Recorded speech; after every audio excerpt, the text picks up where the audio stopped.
Stoker. Chapter 3. Jonathan Harker's Journal continued. When I found that I was a prisoner, a sort of wild feeling came over me. I rushed up and down the stairs, trying every door and peering out of every window I could find, but after a little the conviction of my helplessness overpowered all other feelings. When I look back after a few hours, I think I must have been mad for the time, for I behaved much as a rat does in a trap. When, however, the conviction had come to me that I was helpless, I sat down quietly, as quietly as I have ever done anything in my life, and began to think over what was best to be done. I am thinking still, and as yet have come to no definite conclusion. Of one thing only am I certain, that it is no use making my ideas known to the Count. He knows well that I am imprisoned, and as he has done it himself, and doubtless has his own motives for it, would only deceive me if I trusted him fully with the facts.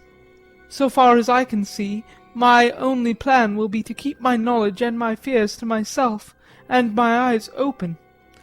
I am, I know, either being deceived, like a baby, by my own fears, or else I am in desperate straits, and if the latter be so, I need and shall need all my brains to get through. I had hardly come to this conclusion when I heard the great door below shut, and knew that the Count had returned. He did not come at once into the library, so I went cautiously to my own room and found him making the bed. This was odd, but only confirmed what I had thought all along, that there are no servants in the house. When later I saw him through the chink of the hinges of the door, laying the table in the dining-room, I was assured of it.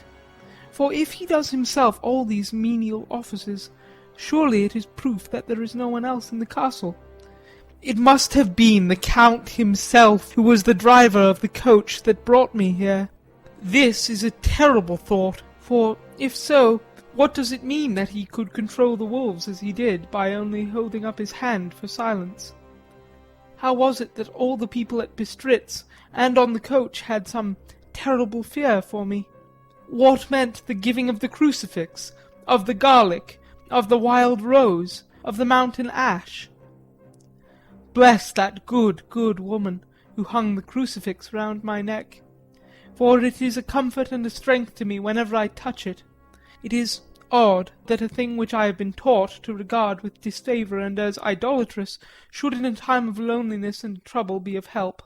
Is it that there is something in the essence of the thing itself, or that it is a medium, a tangible help in conveying memories of sympathy and comfort?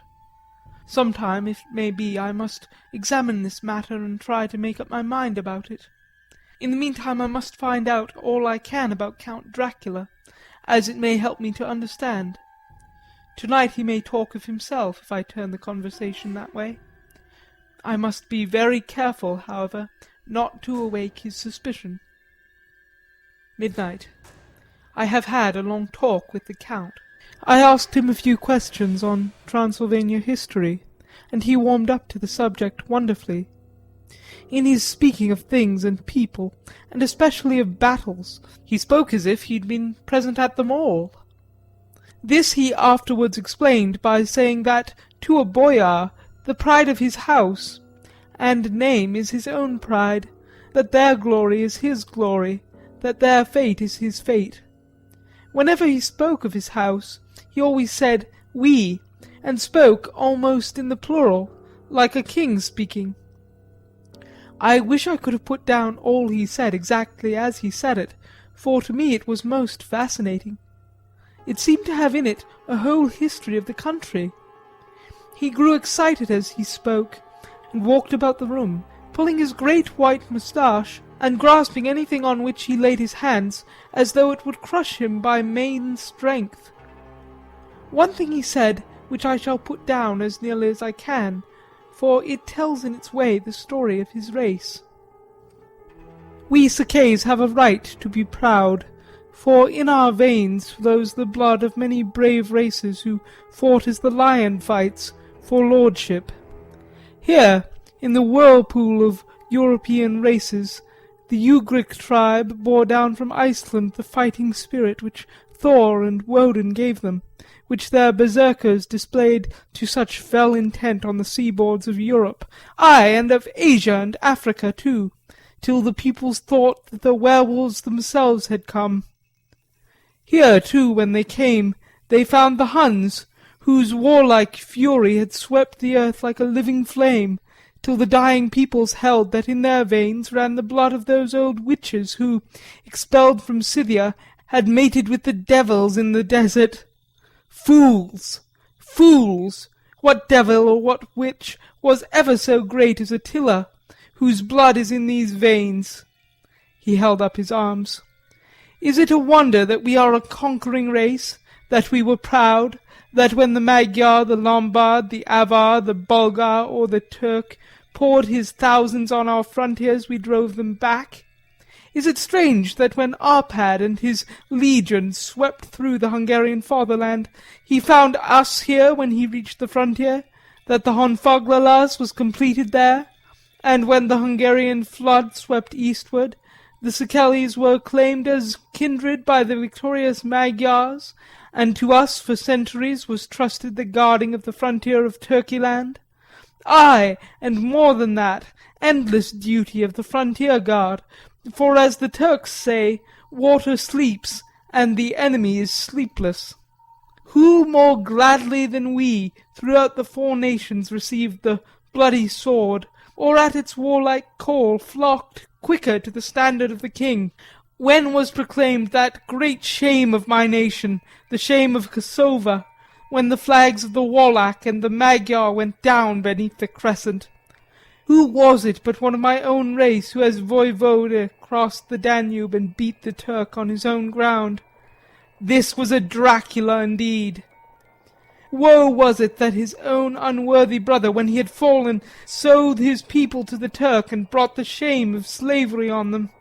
Was it not this Dracula, indeed, who inspired that other of his race, who in a later age again and again brought his forces over the great river into Turkeyland, who, when he was beaten back, came again and again, though he had to come alone from the bloody field where his troops were being slaughtered, since he knew that he alone could ultimately triumph? They said that he thought only of himself. Bah! What good are peasants without a leader? Where ends the war without a brain and heart to conduct it? Again, when, after the battle of Mohacs, we threw off the Hungarian yoke, we of the Dracula blood were amongst their leaders, for our spirit would not brook that we were not free. Ah, young sir, the Szekelys and the Draculas, their heart's blood, their brains and their swords, can boast a record that mushroom growths like the Habsburgs and the Romanovs can never reach. The warlike days are over. Blood is too precious a thing in these days of dishonourable peace, and the glories of the great races are as a tale that is told. It was by this time close on morning, and we went to bed. Mem, this diary seems horribly like the beginning of the Arabian Nights, for everything has to break off at cockcrow, or like the ghost of Hamlet's father. 12 May. Let me begin with facts, bare, meagre facts, verified by books and figures, and of which there can be no doubt. I must not confuse them with experiences which will have to rest on my own observation, or my memory of them. Last evening, when the Count came from his room, he began by asking me questions on legal matters, and on the doing of certain kinds of business. I had to spend the day wearily over books, and, simply to keep my mind occupied, went over some of the matters I had been examined in at Lincoln's Inn. There was a certain method in the Count's inquiries, so I shall try to put them down in sequence. The knowledge may somehow or sometime be useful to me. First, he asked if a man in England might have 2 solicitors or more. I told him he might have a dozen if he wished, but that it would not be wise to have more than one solicitor engaged in one transaction, as only one could act at a time, and that to change would be certain to militate against his interest. He seemed thoroughly to understand, and went on to ask if there would be any practical difficulty in having one man to attend, say, to banking, and another to look after shipping, in case local help were needed in a place far from the home of the banking solicitor. I asked to explain more fully, so that I might not by any chance mislead him, so he said, "I shall illustrate. Your friend and mine, Mr. Peter Hawkins, from under the shadow of your beautiful cathedral at Exeter, which is far from London, buys for me through your good self my place at London. Good. Now here let me say frankly, lest you should think it strange that I have sought the services of one so far off from London, instead of some one resident there, that my motive was that no local interest might be served save my wish only, and as one of London residents might perhaps have some purpose of himself or friend to serve, I went thus afield to seek my agent, whose labours should be only to my interest. Now, suppose I, who have much of affairs, wish to ship goods, say to Newcastle or Durham or Harwich or Dover, might it not be that it could with more ease be done by consigning to one in those ports? I answered that certainly it would be most easy, but that we solicitors had a system of agency, one for the other, so that local work could be done locally on instruction from any solicitor, so that the client, simply placing himself in the hands of one man, could have his wishes carried out by him without further trouble. But, said he, I could be at liberty to direct myself. Is it not so? Of course, I replied, and such is often done by men of business who do not like the whole of their affairs to be known by any one person. Good, he said, and then went on to ask about the means of making consignments and the forms to be gone through, and all sorts of difficulties which might arise, but by forethought could be guarded against. I explained all these things to him to the best of my ability, and he certainly left me under the impression that he would have made a wonderful solicitor, for there was nothing that he did not think of or foresee. For a man who was never in the country, and who did not evidently do much in the way of business, his knowledge and acumen were wonderful. When he had satisfied himself on these points of which he had spoken, and I had verified as well as I could by the books available, he suddenly stood up and said, "Have you written since your first letter to our friend Mr. Peter Hawkins, or to any other?" It was with some bitterness in my heart that I answered that I had not, that as yet I had not seen any opportunity of sending letters to anybody. "Then write now, my young friend," he said, laying a heavy hand on my shoulder. "Write to our friend, and to any other, and say, if it will please you, that you shall stay with me until a month from now." "Do you wish me to stay so long?" I asked, for my heart grew cold at the thought. "I desire it much. Nay, I will take no refusal. When your master, employer, what you will, engaged that someone should come on his behalf, it was understood that my needs only were to be consulted.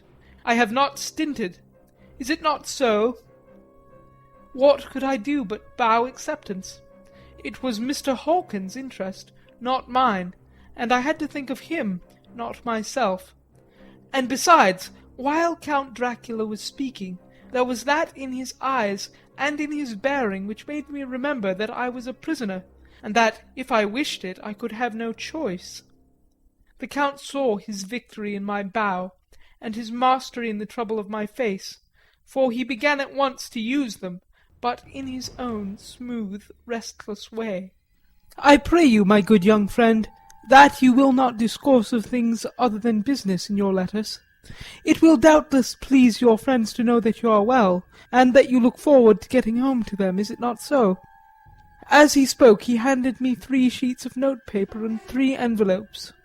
They were all of the thinnest foreign post, and looking at them, then at him, and noticing his quiet smile with the sharp, canine teeth lying over the red underlip, I understood as well as if he had spoken that I should be more careful what I wrote, for he would be able to read it.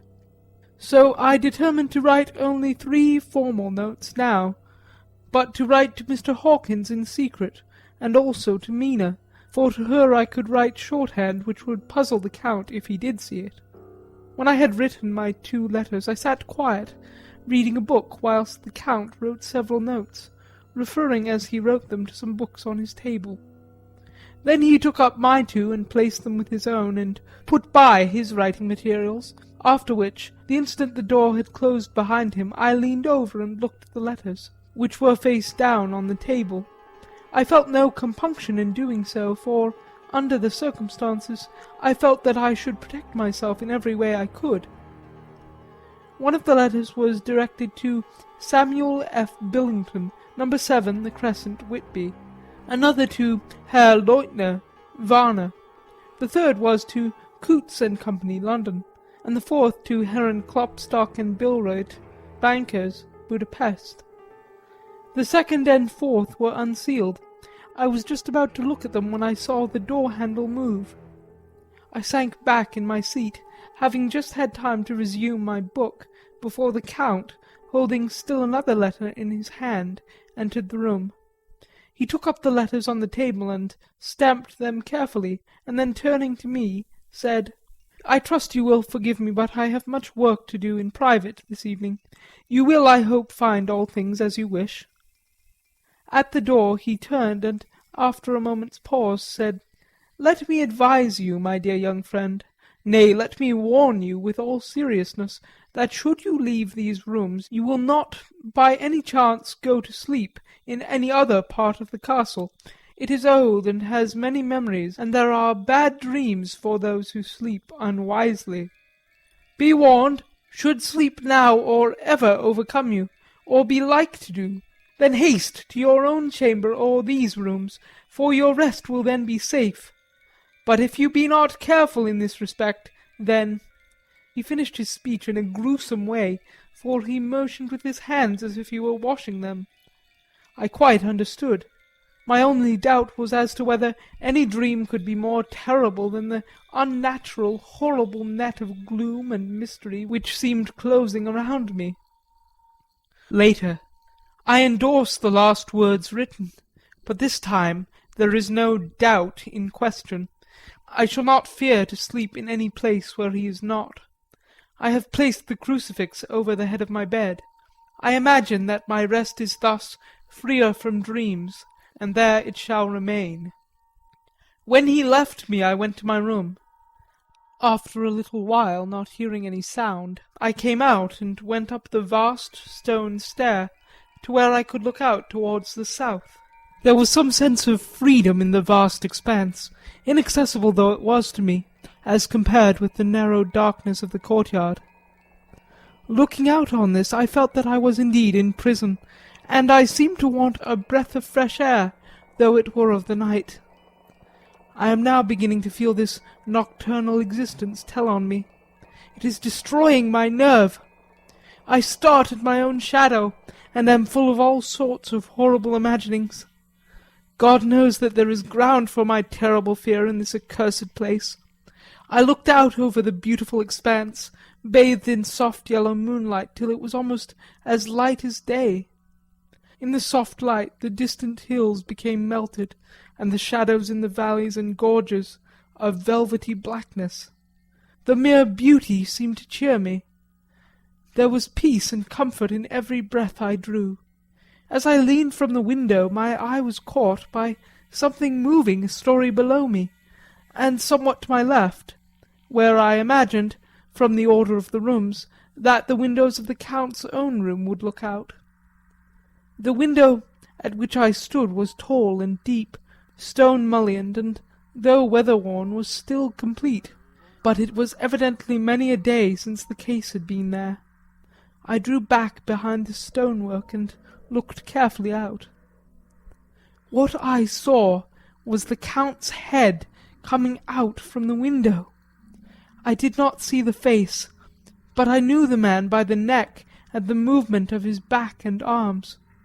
In any case I could not mistake the hands, which I had had some many opportunities of studying. I was at first interested and somewhat amused, for it is wonderful how small a matter will interest and amuse a man when he is a prisoner. But my very feelings changed to repulsion and terror when I saw the whole man slowly emerge from the window and begin to crawl down the castle wall, over the dreadful abyss, face down with his cloak spreading out around him like great wings. At first I could not believe my eyes. I thought it was some trick of the moonlight, some weird effect of shadow, but I kept looking and it could be no delusion. I saw the fingers and toes grasp the corners of the stones, worn clear of the mortar by the stress of years, and by thus using every projection and inequality, move downwards with considerable speed, just as a lizard moves along a wall. What manner of man is this, or what manner of creature is it in the semblance of man? I feel the dread of this horrible place overpowering me. I am in fear, in awful fear, and there is no escape for me. I am encompassed with terrors that I dare not think of. 15 May. Once more I have seen the Count go out in his lizard fashion. He moved downwards in a sidelong way some 100 feet down, and a good deal to the left. He vanished into some hole or window. When his head had disappeared, I leaned out to try and see more, but without avail. The distance was too great to allow a proper angle of sight. I knew he had left the castle now, and thought to use the opportunity to explore more than I had dared to do as yet. I went back to the room, and, taking a lamp, tried all the doors. They were all locked, as I had expected, and the locks were comparatively new. But I went down the stone stairs to the hall where I had entered originally. I found I could pull back the bolts easily enough and unhook the great chains, but the door was locked and the key was gone. That key must be in the Count's room. I must watch should this door be unlocked, so that I may get it and escape. I went on to make a thorough examination of the various stairs and passages, and to try the doors that opened from them. One or two small rooms near the hall were open, but there was nothing to see in them except old furniture, dusty with age and moth-eaten. At last, however, I found one door at the top of the stairway which, though it seemed locked, gave a little under pressure. I tried it harder and found that it was not really locked, but that the resistance came from the fact that the hinges had fallen somewhat, and the heavy door rested on the floor. Here was an opportunity which I might not have again, so I exerted myself, and with my many efforts forced it back so that I could enter. I was now in a wing of the castle further to the right than the rooms I knew, and a story lower down. From the windows I could see that the suite of rooms lay along to the south of the castle, the windows of the end room looking out both west and south. On the latter side, as well as to the former, there was a great precipice. The castle was built on the corner of a great rock, so that on 3 sides it was quite impregnable, and great windows were placed here, where sling or bow or culverin could not reach, and consequently light and comfort, impossible to a position which had to be guarded, were secured. To the west was a great valley, and then, rising far away, great jagged mountain fastnesses, rising peak on peak, the sheer rock studded with mountain ash and thorn, whose roots clung in cracks and crevices and crannies of the stone. This was evidently the portion of the castle occupied by the ladies in bygone days, for the furniture had more an air of comfort than any I had seen. The windows were curtainless, and the yellow moonlight, flooding in through the diamond panes, enabled one to see colours, whilst it softened the wealth of dust which lay over all, and disguised in some measure the ravages of time and moth. My lamp seemed to be of little effect in the brilliant moonlight, but I was glad to have it with me, for there was a dread loneliness in the place which chilled my heart and made my nerves tremble. Still, it was better than living alone in the rooms which I had come to hate from the presence of the Count. And, after trying a little to school my nerves, I found a soft quietude come over me. Here I am, sitting at a little oak table where in old times possibly some fair lady sat to pen, with much thought and many blushes, her ill-spelt love-letter, and writing in my diary in shorthand all that has happened since I closed it last. It is the 19th century up to date with a vengeance, and yet, unless my senses deceive me, the old centuries had, and have, powers of their own, which mere modernity cannot kill. Later, the morning of 16 May. God preserve my sanity, for to this I am reduced. Safety and the assurance of safety are things of the past. Whilst I live on here there is but one thing to hope for, that I may not go mad, if indeed I be not mad already. If I be sane, then surely it is maddening to think that of all the foul things that lurk in this hateful place, the Count is the least dreadful to me, that to him alone I can look for safety, even though this may be only whilst I can serve his purpose. Great God! Merciful God, let me be calm, for out of that way lies madness indeed. I begin to get new lights on certain things which have puzzled me.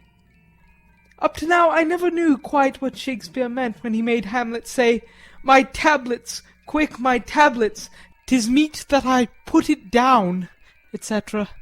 For now, feeling as though my own brain were unhinged, or as if the shock had come which must end in its undoing, I turn to my diary for repose. The habit of entering accurately must help to soothe me. It frightens me more not when I think of it, for in the future he has a frightful hold upon me. I shall fear to doubt what he may say. When I had written in my diary and had fortunately replaced the book and pen in my pocket, I felt sleepy. The Count's warning came into my mind, but I took pleasure in disobeying it. The sense of sleep was upon me, and with it the obstinacy which sleep brings as outrider. The soft moonlight soothed, and the wide expanse without gave a sense of freedom which refreshed me. I determined not to return tonight to the gloom-haunted rooms, but to sleep here, where of old ladies had sat and sung and lived sweet lives, whilst their gentle breasts were sad for their menfolk, away in the midst of remorseless wars. I drew a great couch out of its place near the corner, so that as I lay I could look at the lovely view to east and south, and, unthinking of and uncaring for the dust, composed myself for sleep. I suppose I must have fallen asleep. I hope so, but I fear, for all that followed was startlingly real, so real that now, sitting here in the broad, full sunlight of the morning, I cannot in the least believe that it was all sleep. I was not alone. The room was the same, unchanged in any way since I came into it. I could see along the floor, in the brilliant moonlight, my own footsteps marked where I had disturbed the long accumulation of dust. In the moonlight opposite me were 3 young women, ladies by their dress and manner. I thought at the time that I must be dreaming when I saw them. They threw no shadow on the floor. They came close to me, and looked at me for some time, and then whispered together. 3 were dark, and had high aquiline noses like the Count, and great dark piercing eyes, that seemed to be almost red when contrasted with the pale yellow moon.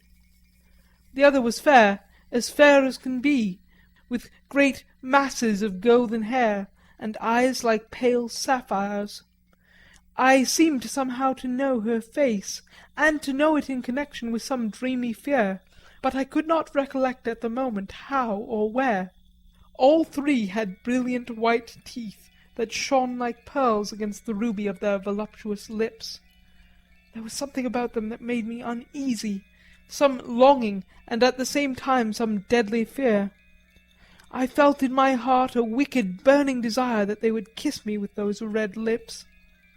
It is not good to note this down, lest some day it should meet Mina's eyes and cause her pain, but it is the truth. They whispered together, and then they all 3 laughed, such a silvery, musical laugh, as hard as though the sound never could have come through the softness of human lips. It was like the intolerable tingling sweetness of water glasses when played on by a cunning hand. The fair girl shook her head coquettishly, and the other two urged her on. One said, "Go on, you are first and we shall follow. Yours is the right to begin." The other added, "He is young and strong, there are kisses for us all." I lay quiet, looking out from under my eyelashes in an agony of delightful anticipation. The fair girl advanced and bent over me till I could feel the movement of her breath upon me. Sweet it was in one sense, honey-sweet, and sent the same tingling through the nerves as her voice, but with a bitter underlying sweet, a bitter offensiveness, as one smells in blood. I was afraid to raise my eyelids, but looked out and saw perfectly under the lashes. The girl went on her knees and bent over me, simply gloating. There was a deliberate voluptuousness which was both thrilling and repulsive, and as she arched her neck she actually licked her lips like an animal, till I could see in the moonlight the moisture shining on the scarlet lips and on the red tongue as it lapped the white sharp teeth. Lower and lower went her head as the lips went below the range of my mouth and chin and seemed to fasten on my throat.